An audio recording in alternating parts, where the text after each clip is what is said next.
샬롬. 오늘도 주님과 더불어 온전히 승리하시는 하루가 되시기를 바랍니다. 오늘은 출애굽기 13장 1절로 22절까지의 말씀을 큐티로 나누고자 합니다. 이스라엘이 애굽 땅에서 이제 출애굽을 합니다.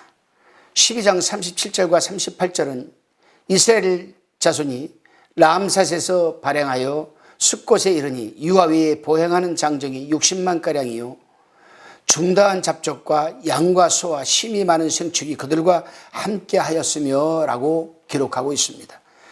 이들을 12장 41절에서는 여호와의 군대라고 부릅니다. 그런데 이렇게 많은 사람들이 출애굽하는데 어떤 기여를 했는가 생각하면 아무것도 없다라는 사실입니다. 모세와 아론 때문에 노역이 가중되자 5장 21절에서 그들에게 이르되 너희가 우리로 바로의 눈과 그 신하의 눈에 미운 물건이 되게 하고 그들이 손에 칼을 줘 우리를 죽이게 하는도다. 여호와는 너희를 감찰하시고 판단하시기를 원하노라고 원망했던 사람들 뿐이었습니다. 너희 때문에 우리가 죽게 되었다. 어떻게 할 것이냐? 너희 앞가림이나 하지 갑자기 왜 와서 참견을 하느냐? 바로 이러한 내용입니다. 물을 피로 바꾸기 위해 자기 피 한 방울도 흘리지 않았습니다. 개구리가 땅으로 올라오고 티끌이 이가 되었을 때 애굽 사람들과 같은 마음으로 괴로워했고 두려워 떨었습니다. 파리, 전염병, 악성종기, 우박, 메뚜기, 흑암이라는 재앙들 앞에서도 마찬가지였습니다. 당시 애굽에 있던 이스라엘 백성들은 하나님 앞에 그 어떤 여러분 공로도 내세울 수가 없었습니다. 왜냐하면 없기 때문에. 오직 출애굽하는 과정에서 이스라엘이 했던 것은 딱 하나 있습니다. 하나님은 그거를 보시고 이끌어내신 거예요. 그게 뭡니까? 바로 믿음이었습니다. 그 하나님이 장자를 죽인단다. 얼른 양을 잡아서 피를 문설주에 바르자. 믿는 것 그 하나뿐이었습니다.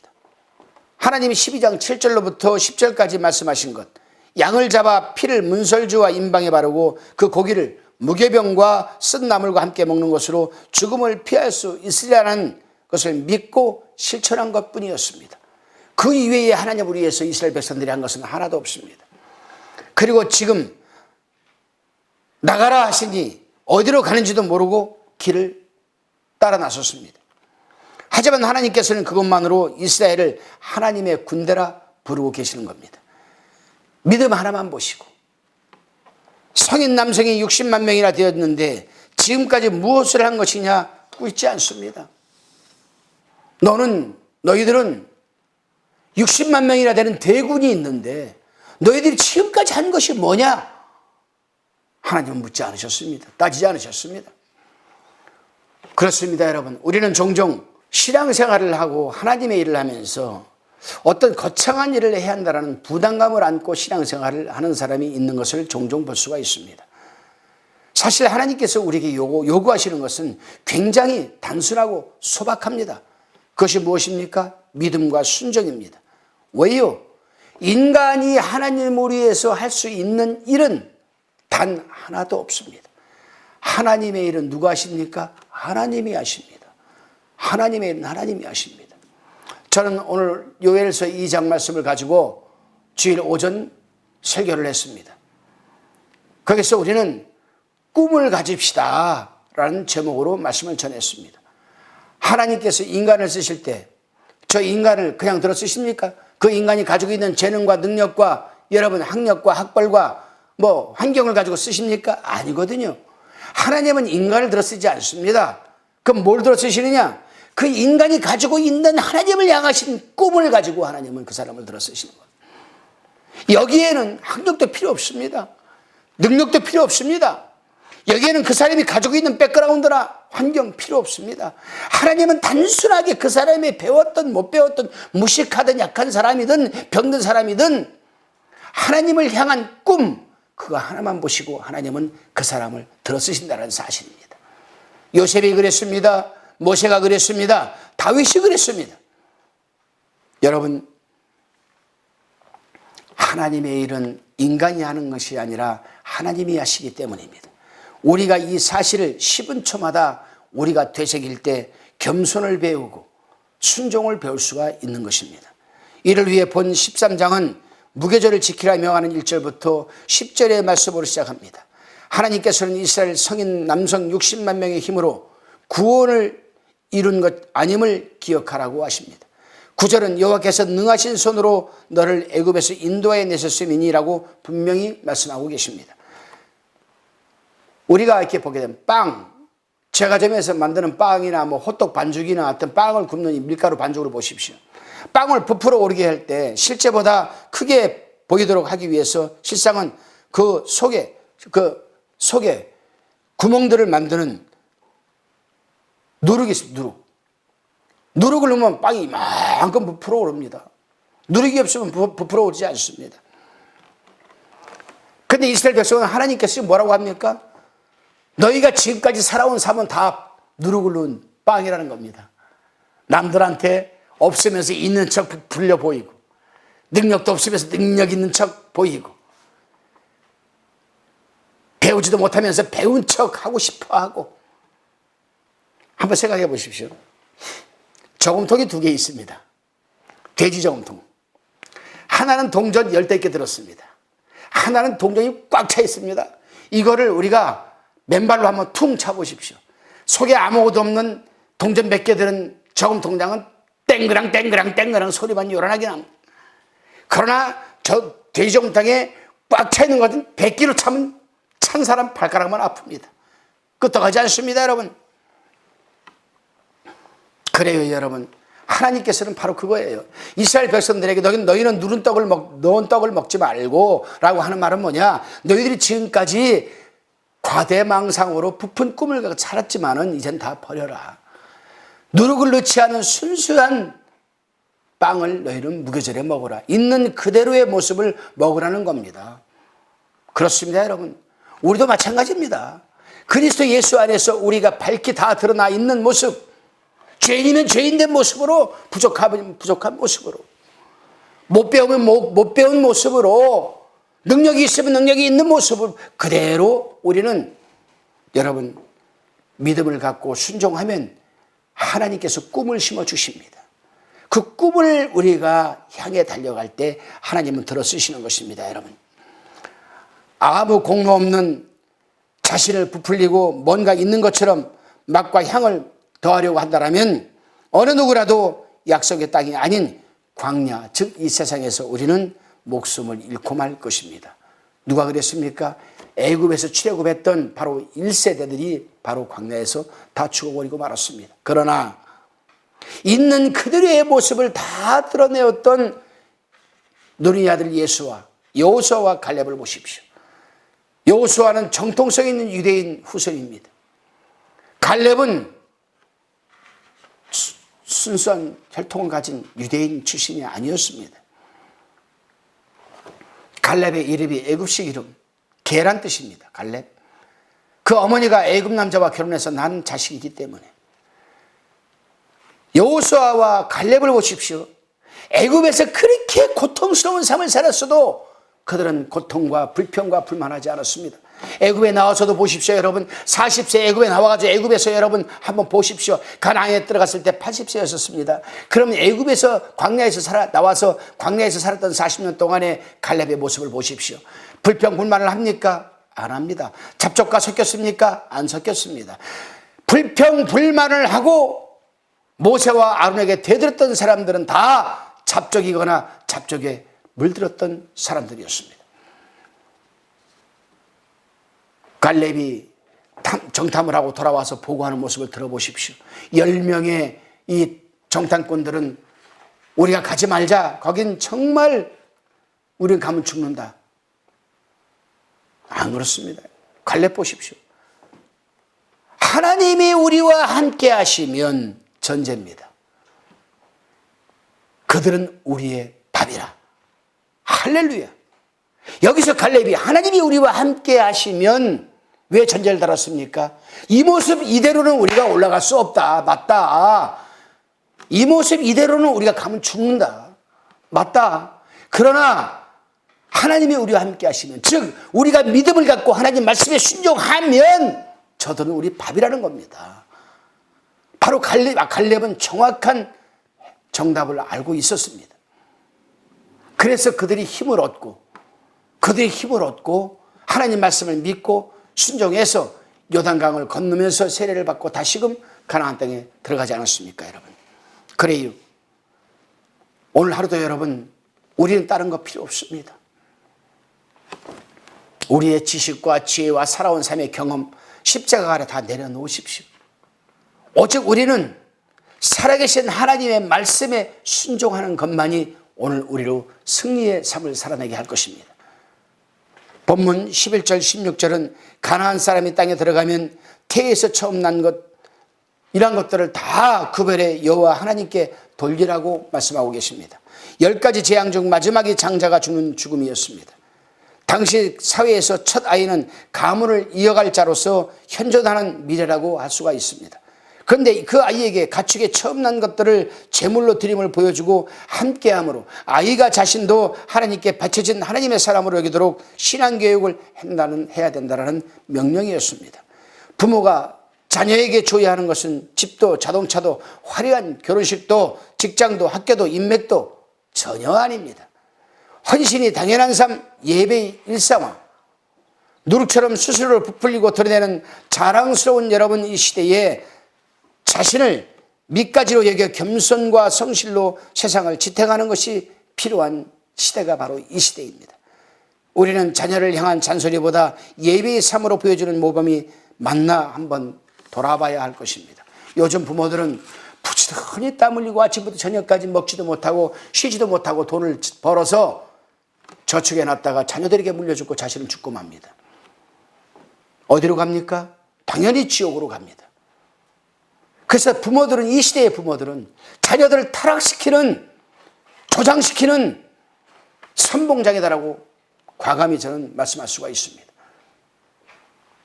여러분, 자녀를 사랑하십니까? 그렇다면 자녀에게 돈을 먼저 물려주려고 생각하지 마십시오. 잘 배우려고 인류 대학에 가서 배우게 하려고 하지 마십시오. 제일 먼저 여러분 스스로가 신앙적인 거룩한 산 예배를 중심으로 자녀들에게 신앙교육을 시키십시오. 그리고 그 아이가 그리스도 안에서 바로 섰을 때 재산과 여러분 주고 싶은 거 다 주시면 됩니다. 자녀가 신앙교육을 못 받았을 때 부모가 물려준 재산으로 살다가 다 탕진하고 망해버리면 다시 꿈이 있습니까? 못 일어납니다. 없습니다. 역사가 증명하고 있습니다. 그러나 신앙적 교육을 시켰던 그 부모의 자식들은 부모가 돈을 물려주었든 안 물려주었든 쓰러지면 또 일어나고 결국에 이 세상의 역사를 바꾸는 인물로 성공하는 모습들을 우리는 역사로 잘 알고 있습니다. 그 대표적인 케이스가 누구시겠습니까? 바로 여러분 미국의 제16대 대통령 에브라함 링컨 아니겠습니까? 우리나라에도 그런 인물들이 많습니다. 종군당 회장, 한국유리 최태섭 회장, 장로, 고려제약 많습니다. 모나미 많아요. 요즘 흔히 땅이 개발되어서 졸부가 되어가지고 어느 날 갑자기 그 자녀들이 그냥 외제차를 타고 돌아다니고 밤늦게까지 돌아다니 사고를 치고, 아니에요. 이건 아닙니다. 이건 아니죠. 여러분 정말 힘들게 벌어서 자녀들에게 세상을 가르치려고 하지 마십시오. 처음부터 자녀들에게 신앙적으로 여러분 스스로가 모범이 되어서 신앙적인 교육을 시켜보십시오. 그 아이가 장래의 소망이 있는가 없는가를 바로 역사가 증명해 주실 것입니다. 본문 17절로 22절은 이렇게 예배자로 살아가는 모두에게 격려와 약속을 주시는 말씀입니다. 첫 번째로 가장 먼저 17절과 18절은 하나님께서 가까운 블레셋 사람의 땅인 길이 아닌 홍해와 강야의 길로 인도하셨습니다. 마음을 지켜주기 위해서였습니다. 여러분, 홍해 앞에 선다는 것은 도망칠 곳이 없다는 것입니다. 이스라엘이 출구 없는 곳에서 마음을 모아 하나님을 의지했듯이 삶에 주어지는 막다른 길 앞에서 하나님만이 그 길을 여실 수 있는 분임을 깨닫게 해주시는 것입니다. 여러분 한번 생각해 보십시오. 모세가 광야에서 40년 동안 훈련을 받았습니다. 길을 모르겠습니까? 일로 가면 홍해길, 일로 가면 무슨 길 다 압니다. 성경은 일주일이면 넉넉히 걸어갈 수 있는 가데스 바네아까지 갈 수 있는 길이라고 말하고 있습니다. 일주일이면 건너갈 수 있는 길을 왜 모세는 계속 신광야, 수르광야, 모압광야 계속 왜 이스라엘 백성을 돌려 결국에 왜 홍해 앞으로 데리고 갔겠습니까? 바로 이 부분입니다. 피할 수 없는 마지막 순종할래 안 할래, 믿음을 가질래 말래, 여기에 목숨을 걸었던 거죠. 여기에. 그렇습니다, 여러분. 우리는 오늘날도 사면 초과가 되어 있고 이러지도 저러지도 못할 이 상황에 처해진다라면 우리는 모든 지금까지 해왔던 것을 다 내려놓고 회개하고 하나님만이 이 길을 여실 수 있는 분이심을 믿고 믿음으로 순종하십시오. 두 번째로 해골로도 말할 줄 아는 사람이 될 것임을 말해줬습니다. 누구보다 왕궁을 잘 알고 누구보다 광야를 잘 아는 사람이 모세입니다.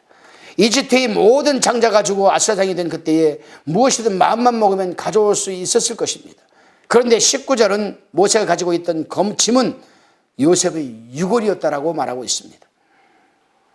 즉 해골로, 이 해골 가지고도 말을 할 수 있는 사람, 우리의 후손들이 인생의 전환점에 설 때 가장 먼저 찾는 것이 바로 예배자로 살다 죽은 우리의 모습일 것입니다. 오늘 우리의 예배가 죽음 이후에도 시공간을 초월해 자녀들을 바르게 인도하리라는 약속입니다. 저는 힘들고 어려운 막다른 길목에 부딪힐 때마다 이 자리에 서게 해주신 하나님과 어머님을 떠올립니다. 저는 저희 형님에게도 힘들고 어려울 때 어머님을 떠올리십시오라고 말씀하십니다. 지금 이 방송도 지금 아마 이 시간 저희 장로 되시는 저희 형님도 지금 시청하고 계실 것입니다. 저희 누님들도 시청하고 계실 것입니다. 저는 항상 저희 형제들에게 그런 말을 합니다. 힘들고 어려울 때 우리 안에 계시는 이 성령을 감동을 받으려고 노력을 해라. 그리고 하나님의 말씀을 붙들어라. 그리고 어머님을 떠올려라라고 했습니다. 왜요? 어머님은 우리 가정의 예배자로서의 모범이 되신 분이시기 때문에. 그래요, 여러분. 오늘 우리 예배가 죽음 이후에도 시공간을 초월해 자녀들을 바르게 인도할 것이라는 약속의 메시지가 이 부분에 담겨져 있습니다. 그래서 저는 힘들고 어려울 때마다 늘 어머님을 떠올립니다. 그리고 때로는 그 어머님 앞에 눈물도 흘려봅니다. 그리고 때로는 그 어머님한테 나의 속사정 마음을 그대로 저는 토설해냅니다. 얼마나 마음이 평안하고 내 속에 있는 성령께서 내가 너를 잘 안다 라는 음성을 듣고 나면 그렇게 여러분 힘이 날 수가 없습니다. 세 번째로 20절 22절까지 구름기둥과 불기둥이 떠나지 않게 하신다라고 하십니다. 더운 날 그늘을 찾는 자들에게 구름기둥은 큰 시원함을 주었고 백성들이 무엇을 하는지 보이지 않게 가려주는 안전장치를 역할을 해주셨습니다. 하지만 동시에 구름은 하나님의 임재와 말씀의 통로였다는 사실을 우리는 잊지 않아야 됩니다. 무엇보다 편했지만 다가갈수록 무릎 꿇을 수밖에 없는 위협이 있었습니다. 추운 밤 불은 따뜻하게 해주었습니다. 어디로 가야 할지를 비춰주었습니다. 짐승과 다른 민족으로부터 이스라엘 백성을 지켜주는 보호자였습니다. 하지만 그렇다고 쉽게 여기면 우리 또한 그 불에 화상을 입을 수도 있습니다. 누구보다 우리를 사랑하지만 누구보다 가볍게 여기지 못하시는 분이 바로 우리 동행자 하나님이심을 우리는 깨달아야 할 것입니다. 하나님을 만만하게 그리고 하나님을 만홀히 여겨서도 안 된다는 사실을 우리가 잊지 말아야 합니다. 우리는 구름기둥과 불기둥이 되어주신 성령님을 가장 큰 선물로 여기며 또한 우리 안에 내주하고 계십니다. 우리는 그분을 우리 인생의 가장 큰 선물로 하나님께서 주셨습니다. 따라서 우리는 늘 순간순간 씹은 초마다 우리 속에 내주하고 우리와 임마누엘 하나님으로 동행하시는 성령님의 인도하심과 감동하심을 잊지 말고 살아야 할 것입니다. 우리 속에 계시는 성령께서는 늘 우리에게 커뮤니케이션, 교통하는 것만으로 끝나기를 원하지 않습니다. 하나님께서는 우리에게 교통하시며 그분의 능력을 받아서 우리는 나타내 보이기를 원하시는 분이 바로 성령님입니다. 나타내 보이기를 원할 때 우리는 커뮤니케이터가 되는 것입니다. 커뮤니케이션이 아니라 커뮤니케이터, 즉 과거에 나와 같은 사람들에게 또다시 복음을 전하고 그들을 하나님의 복음으로 인도해 드려서 그들이 믿음과 순종함으로 말미암아 또 다른 사람에게 복음을 전할 때 그 사람은 또 제2의 커뮤니케이터가 되는 것입니다. 오늘 하루도 여러분 살아가는 삶의 현장에서 여러분 능력과 권세와 영권이 충만한 커뮤니케이터가 되시기를 주님의 이름으로 축원드립니다. 광야를 걸었던 백성들은 매일 이 불기둥을 보았습니다. 이렇게 위대한 기적을 보았음에도 이들이 약속의 땅으로 들어가지 못했던 것은 기적을 일상으로 바꿔버린 익숙함 때문이었습니다. 이제 우리는 하나님을 바라보며 하나님의 손을 붙잡고 하나님의 타이밍에 맞추어서 살아가는 인생을 우리는 조율해야 합니다. 기둥이 멈췄을 때 우리도 멈추고, 불기둥이 앞으로 나아가면 우리도 나아가고, 구름기둥이 서면 우리도 쓰고, 나아가면 나아가는 삶. 여러분, 하나님의 말씀을 해석하고 준비해야 할 때가 우리는 있습니다. 특히 목사들은 토요일이면 하나님의 말씀을 준비하고 주일을 준비합니다. 그러나 우리 생각, 내가 그동안 배워왔던 지식, 목회 경험 이것만 가지고 말씀을 준비한다면 그 주일날 말씀을 들으며 은혜 받고 감동될 성도들은 하나도 없습니다. 내 속에 계시는, 우리 속에 계시는 성령님의 여러분 조명 아래 말씀을 우리가 준비하고 그 말씀에 내가 먼저 은혜를 받고 감동을 하고 그 말씀에 기름을 부어서 이 말씀이 살아 운동력 있게 선포하게 되어 도와주시고 이 말씀을 듣는 자들로 말미암아 혼과 영과 관절이 찔러 쪼개기까지 하며 성도들의 마음과 생각을 감찰하시기까지 하게 해달라는 간절한 기도의 기름 부음이 부어졌을 때 그 말씀이 선포되어져 본 그 성도들은 여러분 침체된 영혼이 살아나고 감동이 되고 은혜가 되는 것입니다. 반대로 여러분 그러한 아무 준비함도 없이 그저 노련한 목회의 노련한 기술과 테크닉과 평소에 그저 설교했던 내용들만 가지고 설교를 준비해서 설교를 한다면 더 이상의 성도들에게 여러분 그러한 모습은 보이지 않을 것입니다. 이제 40년을 지나는 동안 중요하게 생각했던 모든 것이 버려지고 오직 믿는 믿음만 남았던 것처럼 모세는 이제 새로운 또 삶을 출발을 시작을 합니다. 신명기 8장 2절입니다. 내 하나님 여호와께서 이 40년 동안에 너로 광야의 길을 걷게 하신 것을 기억하라. 이는 너를 낮추시며 너를 시험하사 내 마음이 어떠한지 그 명령을 지키는지 아니 지키는지 알려 하심이라. 무슨 말씀입니까 여러분? 지금까지 40년 동안 하나님에게 붙들려 살아왔던 모세도 어느 한순간에 하나님의 말씀을 지킬지 안 지킬지 모른다는 사실입니다. 이걸 하나님이 알고 계시는 거죠. 그래서 네가 40년 동안 나에게 충성을 하고 자라왔지만은 이제 내가 또 말을 너에게 부어줄 때 네가 그 말에 순종하는 안 하는가 내가 보려하노라. 참 힘들고 어떻게 보면 지치고 참 두렵고 떨리기도 한 말씀이기도 합니다. 그러나 우리가 잊지 말아야 할 부분이 있습니다. 사단은 우는 사자와 같이 우리 주위를 맴돌며 틈을 찾고 있다는 사실을 생각할 때 우리는 이 말씀에 아멘 감사합니다가 될 수밖에 없습니다. 사단은 오늘도 저와 여러분을 향해서 우는 사자와 같이 우리 주위를 맴돌며 우리를 집어삼키려고 지금 엿보고 있습니다. 여러분 오늘 하루도 10분 초마다 여러분 속에 내주하시는 성령 하나님의 여러분 교통하심과 또한 그분이 나타내 보이시는 능력 등등 충만한 하루가 되시기를 주님의 이름으로 축원드립니다. 기도하시겠습니다. 주님, 우리는 하나님의 군대로 불릴 자격이 없습니다. 오해하고 원망하며 시기하고 질투하며 우리는 무력한 삶을 살아오고 있습니다. 하지만 그럼에도 구원해 주시고 함께해 주시니 감사드립니다. 이 의뢰의 진리를 매일매일 되뇌이게 도와주옵소서. 되뇌이고 싶습니다. 하나님, 내면과 조직과 문화 속에 침투한 누룩을 제거하여 주옵소서. 더럽고 추한 영적인 옷들을 수없이 껴입고 있음에도 불구하고 벗어버리지 못하는 우리를 불쌍히 여겨 주시옵소서. 그래야 오늘도 우리 마음을 지켜주시고 다음 세대가 참된 예배를 드릴 수 있도록 본이 되게 하여 주시옵소서. 그럼에도 우리를 구원하신 살아계신 예수 그리스도의 이름으로 기도드리옵나이다. 아멘.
부평방송 구독, 좋아요 부탁드립니다. 감사합니다.